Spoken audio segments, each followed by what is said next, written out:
ಆತ್ಮೀಯ ವಿದ್ಯಾರ್ಥಿಗಳೇ, ನುಡಿಯ ಕಲಿಕೆ ಸಂಚಿಕೆ 18ರ ಭಾಗದಲ್ಲಿ ನಾವು ಕೃಷ್ಣೇಗೌಡನ ಆನೆ ಕಥೆಯನ್ನು ಚರ್ಚೆ ಮಾಡಿದ್ದೆವು.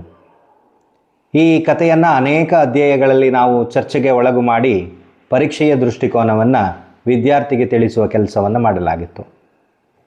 ಈ ಸಂಪೂರ್ಣ ಕಥೆಯನ್ನು ಒಂದು ಸಾರಾಂಶದ ನೆಲೆಯಲ್ಲಿ ಯೋಚನೆ ಮಾಡುವುದಾದರೆ, ಕೃಷ್ಣೇಗೌಡರ ಆನೆ ಎನ್ನುವ ಕಥೆಯನ್ನು ಬರೆದವರು ಕನ್ನಡದ ಪ್ರಮುಖ ಬರಹಗಾರರಾದ ಪೂರ್ಣಚಂದ್ರ ತೇಜಸ್ವಿಯವರು. ಇಡೀ ಕತೆ ಮಲೆನಾಡಿನ ಪರಿಸರವನ್ನು ಯೋಚನೆಗೆ ಒಳಗು ಮಾಡುವ ಜೊತೆಯಲ್ಲಿ ಮನುಷ್ಯನಿಗೆ ಸಮಸ್ಯೆಗಳು ಹೇಗೆ ಎದುರಾಗುತ್ತವೆ, ಆ ಸಮಸ್ಯೆಗಳು ಸಾಮಾಜಿಕ ವ್ಯವಸ್ಥೆಯನ್ನು ತಲುಪಿದಾಗ ಹೇಗೆ ಸಮಸ್ಯೆಗಳಾಗಿಯೇ ಉಳಿಯುತ್ತವೆ ಎನ್ನುವ ಯೋಚನೆಯನ್ನು ಕೃಷ್ಣೇಗೌಡರ ಆನೆಯ ಮೂಲಕ ಚರ್ಚೆಗೆ ಒಳಗು ಮಾಡಲಾಗಿದೆ. ಕತೆ ಆರಂಭದಲ್ಲಿಯೇ ಲೇಖಕರು ಒಂದು ಜೀಪನ್ನು ರಿಪೇರಿ ಮಾಡುವ ನೆಲೆಯಿಂದ ಲೈನ್ಮ್ಯಾನ್ ದುಗ್ಗಪ್ಪನ ಯೋಚನೆಯ ಮೂಲಕ ಕತೆ ಆರಂಭವಾಗುತ್ತದೆ. ದುಗ್ಗಪ್ಪ ಲೇಖಕರ ಮನೆಗೆ ಬಂದು ಕೊಡಲಿಯನ್ನು ಪಡೆದುಕೊಂಡು ಹೋಗುತ್ತಾನೆ. ಹೀಗೆ ಹೋದವನು ಆನೆ ಬೀಳಿಸಿದ ಮರವನ್ನು ಕತ್ತರಿಸುವಂಥ ಯೋಚನೆಯನ್ನು ಮಾಡಿದವನು ಕೊಡಲಿಯನ್ನು ಹುಡುಕಿ ತೆಗೆದುಕೊಂಡು ಹೋಗುತ್ತಾನೆ.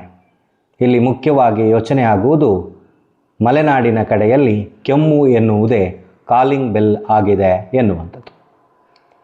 ದುಗ್ಗಪ್ಪನ ನಂತರದ ಕತೆ ಆರಂಭ ಆಗೋದು ದುಗ್ಗಪ್ಪ ಮರಗಳನ್ನು ಯಾರು ಬೀಳಿಸಿದ್ದು ಎಂಬ ಪ್ರಶ್ನೆಯನ್ನು ಇಟ್ಟುಕೊಂಡಾಗ ಅದು ಕೃಷ್ಣೇಗೌಡರ ಆನೆಯೇ ಮರವನ್ನು ಬೀಳಿಸಿ ಕರೆಂಟ್ ಲೈನಿನ ಮೇಲೆ ಹಾಕಿದೆ. ಅದು ಹೇಗೆ ಹೇಳುತ್ತೇನೆಂದರೆ, ಮರದ ಸುತ್ತ ಆನೆಯ ಲದ್ದಿ ಬಿದ್ದಿದ್ದರಿಂದ ಅದು ಕೃಷ್ಣೇಗೌಡರ ಆನೆಯ ಕೆಲಸವೇ ಎಂದು ಆನೆಯನ್ನು ಕಥೆಯೊಳಕ್ಕೆ ತರಲಾಗುತ್ತದೆ. ಕೃಷ್ಣೇಗೌಡರ ಆನೆ ಹುಟ್ಟಿದ್ದು ಗೂಳೂರು ಮಠದಲ್ಲಿ. ಅದು ಹೆಣ್ಣಾನೆ, ಅದರ ಹೆಸರು ಗೌರಿ. ಗೂಳೂರು ಮಠದಲ್ಲಿ ಸ್ವಾಮಿಗಳನ್ನು ಆನೆಯ ಮೇಲೆ ಪಲ್ಲಕ್ಕಿಯನ್ನು ಇಟ್ಟು ತರಲಾಗುತ್ತಿತ್ತು. ಈಗ ಸ್ವಾಮಿಗಳು ಅಡ್ಡ ಪಲ್ಲಕ್ಕಿಯಲ್ಲಿ ನಡೆಯುತ್ತಿದ್ದರಿಂದ ಆನೆಗೆ ಕೆಲಸವಿಲ್ಲವಾಗಿತ್ತು. ಆನೆಯ ಜೊತೆ ಆನೆಯನ್ನು ನೋಡಿಕೊಳ್ಳುವ ಒಬ್ಬ ಮಾವುತನಿದ್ದ. ಅವನ ಹೆಸರು ವೇಲಾಯುಧನ. ವೇಲಾಯುಧನ ಮಠದಲ್ಲಿ ಕುಡಿದು ಅನಾಚಾರ ಮಾಡುತ್ತಿದ್ದರಿಂದ ಅಲ್ಲಿಯ ಸಾತ್ವಿಕ ವ್ಯವಸ್ಥೆಯನ್ನು ಹಾಳು ಮಾಡಿದ್ದ. ಈ ಕಾರಣಕ್ಕಾಗಿ ಮಠದವರು ಆನೆಯನ್ನು ವೇಲಾಯುಧನನ್ನು ದಾಟಿಸಬೇಕು ಎಂಬ ಯೋಚನೆಯಲ್ಲಿದ್ದಾಗ ಮೂಡಿಗೆರೆಯ ಕೃಷ್ಣೇಗೌಡರು ಈ ಆನೆಯನ್ನು ಕೊಂಡುಕೊಂಡ ತಕ್ಷಣ ಕೃಷ್ಣೇಗೌಡರ ಬಗೆಗೆ ಊರಿನಲ್ಲಿ ಅನೇಕ ಮಾತುಗಳಿತ್ತು. ಆನೆಯನ್ನು ಸಾಕುವುದೆಂದರೆ ಅದು ಎಲೆಕ್ಷನ್ನಿಗೆ ನಿಂತ ಹಾಗೆ, ಕೃಷ್ಣೇಗೌಡರು ಈ ಸಾರಿ ಬರ್ಬತ್ತಾಗಿ ಹೋಗುತ್ತಾರೆ ಎನ್ನುವ ಮಾತುಗಳೇ ಜನರ ಮಾತಿನಲ್ಲಿ ಇತ್ತು. ಆದರೆ ಕೃಷ್ಣೇಗೌಡರು ಆನೆಯನ್ನು ಕಟ್ಟುಮಸ್ತಾಗಿ ಬೆಳೆಸಿಬಿಟ್ಟರು. ಗೆಣಸು, ಹುಲ್ಲು, ಹಿಂಡಿ, ಬೈನೆ ಸೊಪ್ಪು, ಸರಾಯಿ ಎಲ್ಲವನ್ನು ಕೊಟ್ಟು ಆನೆ ದಷ್ಟಪುಷ್ಟವಾಗಿ ಬೆಳೆಯಿತು. ಇದೇ ಸಂದರ್ಭದಲ್ಲಿ ಅನೇಕ ಕಂಪನಿಗಳು ಮರವನ್ನು ತೆಗೆದುಕೊಂಡು ಹೋಗಲಿಕ್ಕೆ ಆರಂಭಿಸಿದ ಮೇಲೆ ಘಾಟಿನ ನೆಲೆಯಲ್ಲಿ, ಅಂದರೆ ಘಟ್ಟದ ಪ್ರದೇಶದಲ್ಲಿರುವ ಮರಗಳನ್ನು ಮೇಲೆ ಎತ್ತಲು ಆನೆಯನ್ನು ಬಳಸಲಾಯಿತು. ಹೀಗೆ ಆನೆಯನ್ನು ಬಾಡಿಗೆ ನೀಡಿದ ಕಾರಣ ಕೃಷ್ಣೇಗೌಡರು ದುಡ್ಡಿನ ಮುಖ ನೋಡಿದ್ದೇ ಈ ಆನೆ ಬಂದ ನಂತರ. ಹೀಗೆ ಒಂದು ರೀತಿಯಲ್ಲಿ ಚಂದವಾಗಿ ಆನೆ ಮತ್ತು ಕೃಷ್ಣೇಗೌಡರು ಮತ್ತು ಮೂಡಿಗೆರೆಯ ಪಟ್ಟಣದಲ್ಲೆಲ್ಲ ಆನೆ ನಡೆದುಕೊಂಡು ಹೋಗುತ್ತಿದ್ದರಿಂದ ಆನೆಯ ಜೊತೆಗೆ ಒಂದು ಸಂಬಂಧ ಎಲ್ಲರಲ್ಲಿಯೂ ಇತ್ತು. ಹೀಗಿರುವಾಗ ಆನೆಯಿಂದ ಒಂದೊಂದೇ ಘಟನೆಗಳು ನಡೆಯಲಿಕ್ಕೆ ಆರಂಭ ಆದಾಗ ಆನೆ ಮನುಷ್ಯರಿಗೆ ಉಪದ್ರ ಮಾಡುವ ಪ್ರಾಣಿ ಅಂತ ಅನ್ನಿಸಿಬಿಟ್ಟಿತು. ಮೊಟ್ಟ ಮೊದಲ ಬಾರಿಗೆ ಆನೆಯಿಂದ ರೆಹಮಾನ್ ಸಾಬಿಯ ಅಂಗಡಿ ಬಿದ್ದು ಹೋಗಿಬಿಟ್ಟಿತ್ತು. ಅದೊಂದು ದಿನ ಆನೆ ರೆಹಮಾನ್ ಸಾಬಿಯ ಅಂಗಡಿಗೆ ಬಂದದ್ದು ಅಂಗಡಿಯಲ್ಲಿ ನೇತು ಹಾಕಿದ್ದ ಬಾಳೆಯ ಗೊನೆ, ಸೋಡದ ಬಾಟಲಿ ಇತ್ಯಾದಿಗಳನ್ನೆಲ್ಲ ರಸ್ತೆಗೆ ಎಸೆದು ಸುಮ್ಮನೆ ನಿಂತಿತ್ತು. ಈ ಸಂದರ್ಭದಲ್ಲಿ ರೆಹಮಾನ್ ಸಾಬಿ ಕೂಗಾಡಿ ಆನೆಯೇ ಇದನ್ನು ಮಾಡಿದೆ ಎಂದರೆ ವೇಲಾಯುಧನ ಅದಕ್ಕೆ ಪ್ರತಿಕ್ರಿಯಿಸದೆ, ಆನೆ ಮಾಡಿದ್ದಲ್ಲ, ಆನೆ ಹಾಗೆ ಮಾಡಿದ್ದರೆ ಬಿದ್ದ ಬಾಳೆಹಣ್ಣನ್ನೆಲ್ಲ ತಿನ್ನುತ್ತಿತ್ತು ಎಂದು ಪ್ರತಿ ಉತ್ತರ ನೀಡಿದ.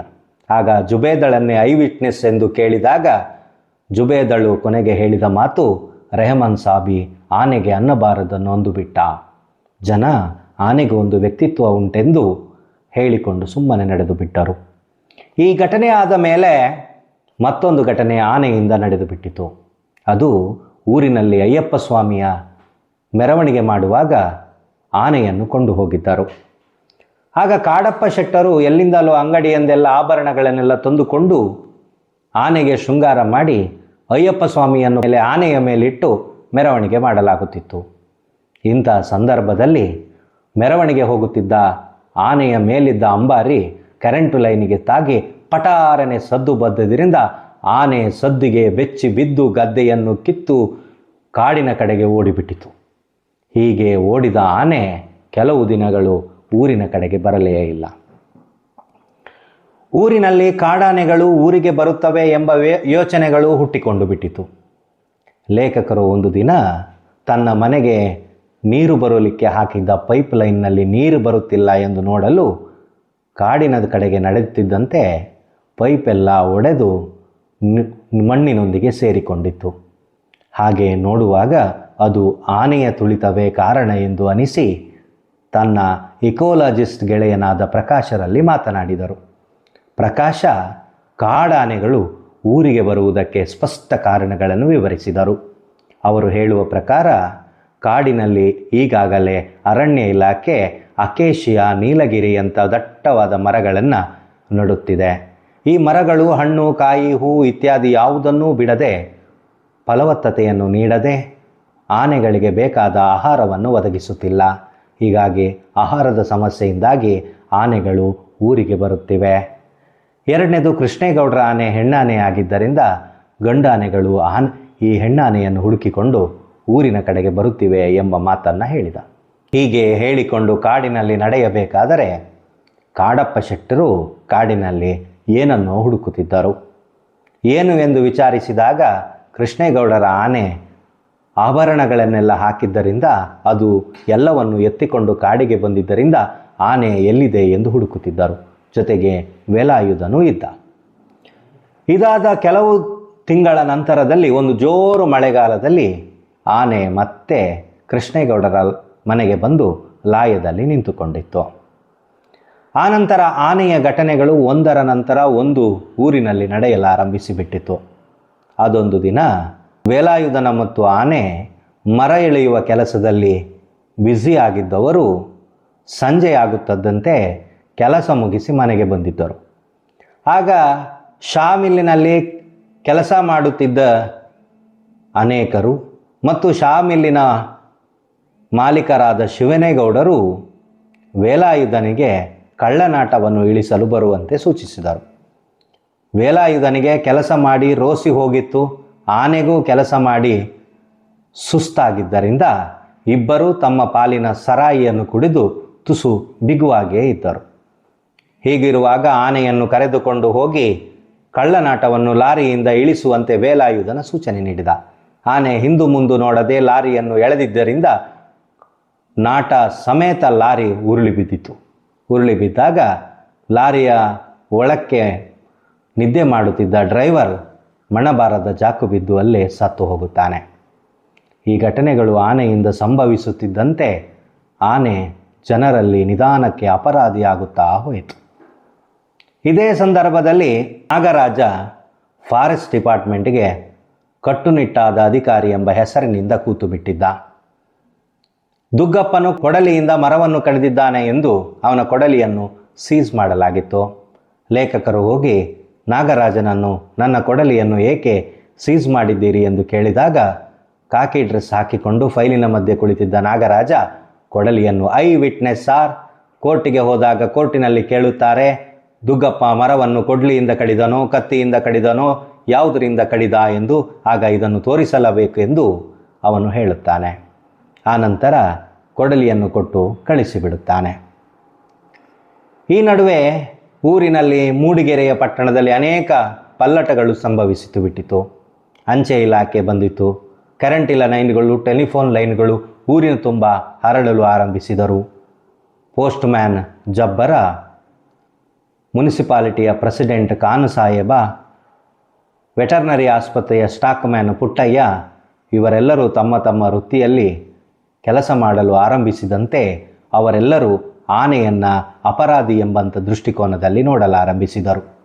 ಊರಿನಲ್ಲಿ ಹುಚ್ಚುನಾಯಿಗಳು ಹೆಚ್ಚಾದಂತೆ ಅದಕ್ಕೆ ಸೂಕ್ತ ಸಿರಾಮು ಇಲ್ಲವೆಂದು ಹುಚ್ಚುನಾಯಿಗಳು ಆನೆಯನ್ನು ಕಚ್ಚಿದರೆ ಮತ್ತೆ ಆನೆಯಿಂದ ಮನುಷ್ಯರಿಗಾಗುವ ತೊಂದರೆಗಳನ್ನು ಚರ್ಚೆ ಮಾಡಲಾಗಿತ್ತು. ಈ ಚರ್ಚೆ ಖಾನ್ ಸಾಹೇಬರಲ್ಲಿಗೆ ಹೋಗಿ ಖಾನ್ ಸಾಹೇಬರು ಒಂದು ದಿನ ಸಾರ್ವಜನಿಕರ ಸಭೆ ಕರೆದಿದ್ದರು. ಆ ಸಭೆಗೆ ಜನ ಬರುವುದಿಲ್ಲವೆಂದು ಅವರು ಸಭೆಯನ್ನು ಸಂತೆಯ ದಿನ ಚೇರು ಹಾಕಿ ಸಭೆಯನ್ನು ರೂಪಿಸಿದರು. ಬಿಸಿಲಿಗೆ ಬಂದ ಅನೇಕರು ಟೊಪ್ಪಿ ತೆಗೆದು ಕೂತುಕೊಳ್ಳುತ್ತಿದ್ದಂತೆ ರೇಂಜರ್, ಫಾರೆಸ್ಟರ್, ನಾಗರಾಜ, ಕೃಷ್ಣೇಗೌಡ್ರ ಇತ್ಯಾದಿ ಜನರೆಲ್ಲ ಸೇರಿ ಸಭೆ ಆರಂಭಿಸಿದರು. ಯಾವುದೋ ವಿಚಾರ ಮಾತನಾಡುತ್ತಿದ್ದಂತೆ ಕೃಷ್ಣೇಗೌಡರ ಆನೆಯ ವಿಚಾರಕ್ಕೆ ಬಂದು ಬಿಟ್ಟಿತು. ಆಗ ನಾಗರಾಜ ಕೃಷ್ಣೇಗೌಡರ ಆನೆಯನ್ನು ನಾನು ಶೂಟ್ ಮಾಡುವುದಾಗಿಯೂ ಅದಕ್ಕೆ ಪರ್ಮಿಷನ್ ಬೇಕಾಗಿಯೂ ಕೇಳಿಬಿಟ್ಟ. ರೇಂಜರ್ ಹಿಂದು ಮುಂದೆ ಯೋಚನೆ ಮಾಡದೆ ಅದರಿಂದ ತೊಂದರೆಯಾದರೆ ಶೂಟ್ ಮಾಡಿಬಿಡಿ ಎಂದು ಬಿಟ್ಟರು. ಕೃಷ್ಣೇಗೌಡರು ಕೊನೆಗೆ ಎದ್ದು ನಿಂತು, ನನ್ನ ಆನೆ ಲಾಯದಿಂದ ಹೊರಕ್ಕೆ ಬಂದರೆ ಯಾರು ಬೇಕಾದರೂ ಅದನ್ನು ಶೂಟ್ ಮಾಡಬಹುದೆಂದು ಮತ್ತು ಏನಾದರೆ ಹೆಚ್ಚು ಕಮ್ಮಿ ಆದರೆ ಅದಕ್ಕೆ ಅವರೇ ಕಾರಣವೆಂದು ಹೇಳಿ ಸಭೆಯಿಂದ ಬಂದು ಬಿಟ್ಟರು.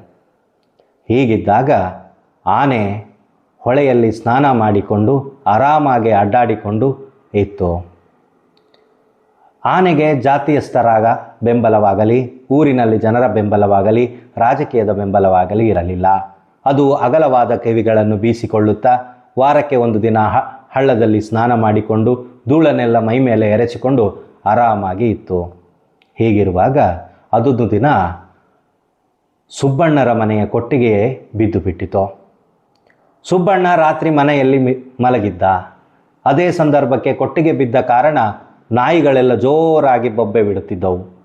ಓಡಿ ಬಂದ ಸುಬ್ಬಣ್ಣ ನೋಡುತ್ತಿದ್ದಂತೆ ಯಾವುದೋ ಒಂದು ದೊಡ್ಡ ಆಕೃತಿ ಕತ್ತಲಿನಲ್ಲಿ ನಡೆದು ಹೋದಂತಾಯಿತು. ನಾಯಿಗಳು ಅದನ್ನು ಬೆನ್ನಟ್ಟಿ ಓಡಿಬಿಟ್ಟವು. ಸುಬ್ಬಣ್ಣನಿಗೆ ಇದು ಆನೆಯದ್ದೇ ಕಾಟ ಅಂದೆನಿಸಿ ನೋಡುತ್ತಿದ್ದಂತೆ ಅವನ ಕೊಟ್ಟಿಗೆ ದಬಾರನೆ ಕೆಳಗೆ ಬಿದ್ದು ಬಿಟ್ಟಿತು. ಕೊಟ್ಟಿಗೆಯಲ್ಲಿದ್ದ ಕುರಿಗಳೆಲ್ಲ ಗಳು ತೋಳಿಗೆ ಸಿಕ್ಕಿಕೊಂಡು ಬಿಟ್ಟವು. ಅನೇಕವು ಸತ್ತು ಹೋದವು. ಊರಿನ ಜನರೊಂದಿಗೆ ಕೊಟ್ಟಿಗೆಯನ್ನು ಹಿಡಿದು ನಿಲ್ಲಿಸಲಾಯಿತು. ಈಗ ಈ ಕುರಿಗಳ ಸಾವಿಗೆ ಕೃಷ್ಣೇಗೌಡರ ಆನೆಯೇ ಕಾರಣ ಎಂದು ಸುಬ್ಬಣ್ಣ ಬಲವಾಗಿ ಕೂಗಿಬಿಟ್ಟ. ಇದೇ ಸಂದರ್ಭದಲ್ಲಿ ಅವತ್ತು ರಾತ್ರಿ ಲಾರಿ ಡ್ರೈವರ್ ಅಬ್ಬಾಸ ಲಾರಿಯನ್ನು ನಡೆಸಿಕೊಂಡು ಬರುತ್ತಿದ್ದವನಿಗೆ ಬೀಡಿ ಸೇದಬೇಕು ಅನಿಸಿಬಿಟ್ಟಿತು. ಅದಕ್ಕಾಗಿ ಅವನು ಸ್ಟೇರಿಂಗನ್ನು ಕ್ಲೀನರ್ ಕೃಷ್ಣನ ಕೈಗೆ ನೀಡಿ ತಾನು ಒಂದು ಬೀಡಿಯನ್ನು ಹಚ್ಚಿ ತುಟಿಗಿಟ್ಟುಕೊಂಡು ಬಿಟ್ಟ. ತುಟಿಗಿಟ್ಟುಕೊಂಡು ಒಂದು ದಮ್ಮು ಎಳೆಯಬೇಕೆನ್ನುವಾಗ ಲಾರಿ ನೇರವಾಗಿ ಗೋಳಿ ಮರದ ಬುಡಕ್ಕೆ ಬಂದು ಬಿಟ್ಟಿತ್ತು. ಸ್ಟೇರಿಂಗ್ಗೆ ಕೈಕೊಟ್ಟು ತಿರುಗಿಸಲಾಗುತ್ತಿರಲಿಲ್ಲ. ಏಕೆಂದರೆ ಕ್ಲೀನರ್ ಕೃಷ್ಣ ಸ್ಟೇರಿಂಗನ್ನು ಗಟ್ಟಿಯಾಗಿ ಹಿಡಿದುಕೊಂಡಿದ್ದ. ಎಷ್ಟೇ ತಿರುಗಿಸಿದರೂ ಲಾರಿ ಮತ್ತೆ ರಸ್ತೆಗೆ ಬರಲಿಲ್ಲ. ಲಾರಿ ಹೋಗಿ ನೇರವಾಗಿ ಗೋಳಿ ಮರಕ್ಕೆ ಗುದ್ದಿದ್ದರಿಂದ ಗೋಣಿ ಮರದ ಬಲಕ್ಕೆ ಸಿಕ್ಕ ಲಾರಿಯ ಹಿಂದಿದ್ದ ಮರಗಳೆಲ್ಲವೂ ಮುಂದಕ್ಕೆ ಬಂದು ಡ್ರೈವರ್ ಕ್ಲೀನರ್ ಅಲ್ಲೇ ಅಪ್ಪಚ್ಚಿಯಾಗಿ ಸತ್ತು ಬಿಟ್ಟಿದ್ದರು. ಮುಂಜಾನೆ ಬಂದಾಗ ಆನೆಯನ್ನು ತಪ್ಪಿಸಲು ಹೋಗಿ ಲಾರಿ ಮರಕ್ಕೆ ಡಿಕ್ಕಿ ಹೊಡೆದಿದೆ ಎಂಬ ಮಾತೆ ಜನರಲ್ಲಿ ನಿರಂತರವಾಗಿ ನಡೆಯುತ್ತಿತ್ತು. ಹೀಗಿದ್ದಾಗ ಕೃಷ್ಣೇಗೌಡರಿಗೆ ಆನೆಯನ್ನು ಯಾರಿಗಾದರೂ ದಾಟಿಸಬೇಕು, ಇಲ್ಲದಿದ್ದರೆ ಆನೆಯನ್ನು ಬಿಗು ಮಾಡಬೇಕು, ವೇಲಾಯುಧನಿಗೆ 4 ಉಗಿದು ಆನೆಯನ್ನು ಸರಿ ಮಾಡುವಂತೆ ಹೇಳಿಬಿಟ್ಟರು. ವೇಲಾಯುಧನ ಅವತ್ತು ಆನೆ ಲಾಯದಿಂದ ಹೊರಕ್ಕೆ ಹೋಗದಂತೆ ನೋಡಿಕೊಳ್ಳುತ್ತೇನೆ ಎಂದು ಮನೆಯಲ್ಲಿ ಹೆಂಡತಿಗೆ ಹೇಳಿಬಿಟ್ಟ. ನಾನು ಇವತ್ತು ಆನೆಯ ಜೊತೆ ಮಲಗುತ್ತೇನೆ ಎಂದು. ನೀನೆಂಥ ಗಂಡಸೋ, ಥೂ, ಆನೆಯ ಜೊತೆ ಮಲಗ್ತೀಯಲ್ಲ ಎಂದು ಅವನ ಹೆಂಡತಿಯೂ ರೇಗಿಸಿಬಿಟ್ಟಳು. ಆಗ ವೇಲಾಯುಧನಿಗೆ ಕೋಪ ನೆತ್ತಿಗೇರಿ ಮೊದಲು ಆನೆಯನ್ನು ವಿಚಾರಿಸಿದ ನಂತರ ನಿನ್ನನ್ನು ವಿಚಾರಿಸುತ್ತೇನೆ ಎಂದು ಅವತ್ತು ಸ್ವಲ್ಪ ಸರಾಯಿಯನ್ನು ಹೆಚ್ಚಿಗೆ ಕುಡಿದು ರಸ್ತೆಯಲ್ಲಿ ಲಾಯದ ಕಡೆಗೆ ಬರುತ್ತಿದ್ದಾಗ ದಾರಿಯಲ್ಲಿ ಆನೆಯೊಂದು ಕಣ್ಣಿಗೆ ಬಿತ್ತು. ಅವನ ಅಪ್ಪ ಹೇಳಿದ್ದ ಅಂಕುಶದಲ್ಲಿ ಆನೆಯ ಕಿರುಬೆರಳನ್ನು ತಿವಿದರೆ ಎಂಥ ಪುಂಡಾಣೆಯಾದರೂ ನೆಲಕ್ಕೆ ಬೀಳುತ್ತದೆ ಎಂದು. ಹಾಗಾಗಿ ವೇಲಾಯುಧನ ಅಂಕುಶವನ್ನು ಹಿಡಿದು ಕಾಲಿನ ಕಡೆಗೆ ಓಡಿಬಿಟ್ಟ. ಆದರೆ ಅದು ಕೃಷ್ಣೇಗೌಡರ ಆನೆ ಆಗದೆ ಕಾಡಾನೆ ಆಗಿದ್ದರಿಂದ ಅದರ ದವಡೆಗೆ ಸಿಕ್ಕು ಅಲ್ಲೇ ವೇಲಾಯುಧನ ಸತ್ತು ಹೋಗಿಬಿಟ್ಟ. ಅಂದೇ ಕೃಷ್ಣೇಗೌಡರ ಆನೆಯನ್ನು ಹೊಡೆಯಬೇಕೆಂದು ಯೋಚಿಸಿದಂಥ ನಾಗರಾಜ ಶಿಕಾರಿ ಗಂಡಿಯಲ್ಲಿ ಕುಳಿತು ಬಿಟ್ಟಿದ್ದ. ಶಿಕಾರಿ ಗಂಡಿ ಆ ಕಾಲಕ್ಕೆ ಪ್ರಮುಖವಾದ ಗಂಡಿಯಾಗಿತ್ತು. ಕಾಡು ಪ್ರಾಣಿಗಳೆಲ್ಲವೂ ತಮಿಳುನಾಡಿನಿಂದ ಉತ್ತರ ಪ್ರದೇಶದವರೆಗೆ ಇದೇ ಗಂಡಿಯಲ್ಲಿ ನಡೆದುಕೊಂಡು ಹೋಗುತ್ತಿದ್ದವು. ಶಿಕಾರಿ ಗಂಡಿಯಲ್ಲಿ ಫಾರೆಸ್ಟರ್ ನಾಗರಾಜ ಕೋವಿ ಹಿಡಿದುಕೊಂಡು ಕೂತಿದ್ದಂತೆ ರಾಮಪ್ಪನು ಕೋವಿಯನ್ನು ಹಿಡಿದುಕೊಂಡು ಓಡಿ ಬಂದವನು, ಸಾರ್, ಆನೆ ಓಡಿ ಹೋಯಿತು ಅಂತ ಹೇಳಿದ. ನೀನೇನು ಕತ್ತೆ ಕಾಯ್ತಿದ್ದೇನೋ, ನಿನ್ನ ಕೈಯಲ್ಲಿರೋದು ಕೋವ್ಯ, ಇನ್ನೇನೋ ಹೊಡಿಲಿಕ್ಕಾಗಲಿಲ್ಲವೇನೋ ಅಂತ ಗದರಿಸಿ ಆನೆ ನಡೆದ ದಿಕ್ಕಿನ ಕಡೆಗೆ ಓಡಿಬಿಟ್ಟ. ಹಾಗೆ ಹೋದ ನಾಗರಾಜ ಮತ್ತೆ ತಿರುಗಿ ಬರಲಿಲ್ಲ. ಹಾಗಾಗಿ ಆನೆಯಿಂದ 5-6 ಜನ ಸಾಯುತ್ತಾರೆ ಎಂದು ಜ್ಯೋತಿಷ್ಯರು ಹೇಳಿದ್ದರು. ಆದರೆ ಲೆಕ್ಕ ಹಾಕಿದರೆ 5 ಜನರ ಲೆಕ್ಕ ಸಿಗುತ್ತಿರಲಿಲ್ಲ. ಆನೆಯಿಂದ ಸಮಸ್ಯೆಗಳು ಒಳಗಾಗುತ್ತದೆ ಎಂಬ ವಿಚಾರ ನಡೆಯುತ್ತಿದ್ದಂತೆ ಊರಿನಲ್ಲಿ ನಾಗರಾಜನ ಸಾವಿನ ವಿಚಾರವೇ ದೊಡ್ಡ ಸಂಗತಿಯಾಗಿಬಿಟ್ಟಿತ್ತು. ಒಬ್ಬೊಬ್ಬರು ಒಂದೊಂದು ಹೇಳುತ್ತಿದ್ದರಿಂದ ನಾಗರಾಜ ಏನಾದ, ಎಲ್ಲಿ ಹೋದ ಎಂಬ ವಿವರಣೆಗಳೇ ಸಿಗಲಿಲ್ಲ. ಕೊನೆಗೆ ಪತ್ರಿಕೆಯಲ್ಲಿ ಬರೆಯಲಾಯಿತು, ನಿನ್ನ ಮೇಲೆ ಯಾವುದೇ ಕ್ರಮ ಕೈಗೊಳ್ಳುವುದಿಲ್ಲ. ಈ ಪತ್ರಿಕೆಯನ್ನು ನೋಡಿದ ತಕ್ಷಣ ನೀನು ಮನೆಗೆ ಬರುವುದು, ನಿಮ್ಮ ಮನೆಯವರೆಲ್ಲ ಕಾಯುತ್ತಿದ್ದಾರೆ ಎಂದು ಜಾಹೀರಾತು ನೀಡಲಾಯಿತು. ಇಡೀ ಕಥೆಯೊಳಗಡೆ ಇಷ್ಟೆಲ್ಲ ಘಟನೆಗಳು ಕೃಷ್ಣೇಗೌಡರ ಆನೆಯನ್ನೇ ಕೇಂದ್ರೀಕೃತವಾಗಿ ನಡೆಯುವುದನ್ನು ಗಮನಿಸಬಹುದು.